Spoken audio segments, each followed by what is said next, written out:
और मुख्यमंत्री डॉक्टर मोहन यादव ने भारतीय भाषा महोत्सव का कल शुभारंभ भी किया। ये कार्यक्रम माधवराव सप्रे संग्रहालय में आयोजित किया गया था। इस दौरान सीएम ने तुलसीदास को याद करते हुए कहा, तुलसीदास जी बहुत बड़े विद्वान थे। वहीं इस कार्यक्रम में मंत्री उदय प्रताप सिंह भी शामिल हुए।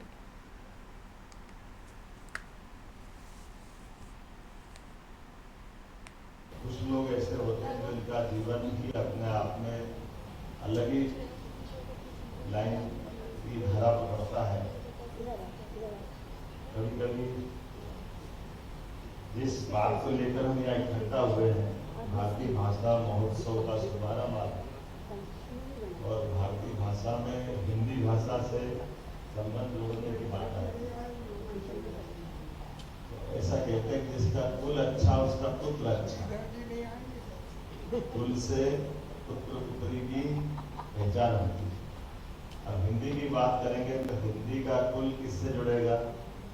संस्कृत से जुड़ेगा। ये संस्कृत की पुत्री है या संस्कृत के पुत्र मान लें भाषा के नाते से। और इसकी संस्कृत से हमारी अपनी संस्कृति का एहसास करना पड़ेगा, क्योंकि संस्कृति जैसे कहेंगे तो पूरी भारतीय संस्कृति में इसकी व्यापकता आ जाएगी। ये एक तरह से पूरा देश का, वर्तमान का, हमारा भारत का या अखंड भारत का दृश्य अपने आप अपने आंखों के सामने आएगा। और आज नहीं तो कल ये बात मान के चली, काल के प्रवाह में मुझे थोड़ा सा दायित्व ऐसा है कि मेरे को बोलने में कितना ही है। अदरवाइज ये ज्यादा दिन तक अलग अलग दिखेंगे नहीं, ये भारत एक ही दिखेगा, कोई इससे अलग नहीं होगा। क्योंकि इसकी संस्कृति है और मूल में सबके संस्कृत से संस्कृति बनी। और संस्कृति का अर्थ ही है कि हमारी भाषा, हमारा आचार विचार, हमारा व्यवहार, हमारे संस्कार, ये जो धाराएं निकली है सब अलग अलग। जैसे हिमालय से, हिमालय तो एक, लेकिन गंगोत्री भी निकल रही है, यमुनोत्री भी निकल रही है, अलकनंदा निकल रही है, भागीरथी निकल रही है। ये उसी प्रकार से हमारी अपनी मूल रूप से हिमालय की भूमिका वाली संस्कृति और विषय अलग अलग है बहुत सारे प्रकार से। ये बात बिल्कुल सही है, ये हिंदी भाषा के लिए आई गई है। लेकिन भाषा के पहले, भाषा की संस्कृत से उत्पत्ति हो उसके पहले बोली का परिष्कार भी जरूरी है। और बोलियों का मिठास, बोलियों का आनंद भी अलग है। और बोलियों की विशेषता उनके अपने इतिहास से भी जुड़ी हुई। जब हम बोली की बात पे जाएंगे तो बुंदेलों में शौर्य पराक्रम पुरुषार्थ से भर जाएंगे, बात करेंगे तो। और मालवा में जाएंगे तो डिप्लोमेटिक आ जाएंगे।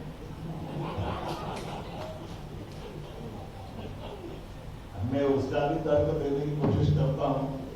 विनोद का भी विषय है, लेकिन अंदर जाएंगे तो उसकी गहराई भी समझ में आएगी। गहराई कैसी है कि हमारे पास हजारों साल से मालवा एक अपनी अलग पहचान बनाया हुआ क्षेत्र है, जहां पर कई आए कई गए। हर राजवंश ने राज्य करने के साथ हमारे अपने उस गौरवशाली इतिहास के साथ जीकर के दुनिया के अंदर अपने पुरुषार्थ पराक्रम और व्यापार व्यवसाय से लेके सभी क्षेत्रों में अपनी प्रतिभाओं का प्रदर्शन कराया।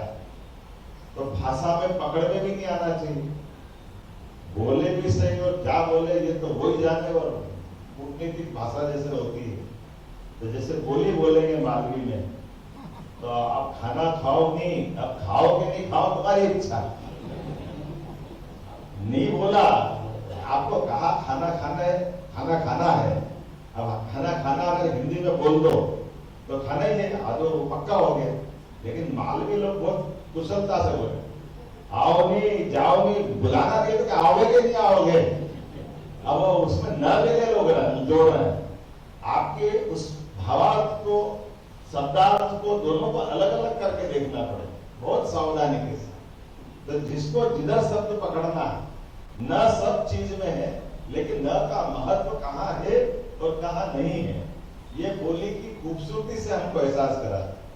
और मुझे इस बात की प्रसन्नता है, ये एक नहीं, ब्रज की तमाम प्रकार की, जैसे हिंदी का इतिहास अगर देखें तो ये हमारी अपने 1000 साल की यात्रा में हमारी हिंदी का वर्तमान का स्वरूप आ गया सामने। लेकिन जब अच्छा होना होता है तो चारों तरफ से जैसे बारिश होने वाली है तो उमड़ती घुमड़ती घटाएं आती है, आंधी आता है, बिजली कड़कती है, थोड़ा अपना सब प्रकार का वातावरण बना देती है।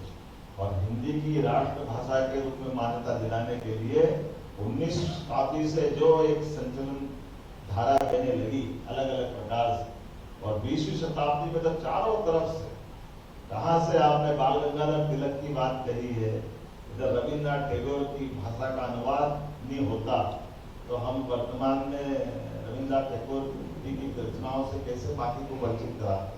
महात्मा गांधी जी की बात आई गई जिनने सबसे पहले सारे गैर हिंदी भाषी लोगों ने हिंदी का इस प्रकार से समर्थन किया, और माधव सप्रे जी तो उसके अंदर उनकी भूमिका तो भागीरथ की, वंश परंपरा में भागीरथ सबसे अंत है, लेकिन गंगा को प्रकट करने का सरयू उनके ही हाथ खाते में। उनने अपने जीवन काल में जिस प्रकार से जीवन दिया, और खासकर एक लंबी परंपरा, माखनलाल चतुर्वेदी आपने नाम बताए थे, पंडित द्वारका प्रसाद मिश्र, और इतने प्रकार सेठ गोविंद दास जी, मावली प्रसाद जी, लक्ष्मीधर वाजपेयी जी, ऐसे सारे लोगों को जिस रूप में उन्होंने हमारे सबके सामने उनको खड़ा किया। और ये एक नहीं, इनसे पहले अगर जाए तो तुलसी बाबा को कैसे भूल सकते।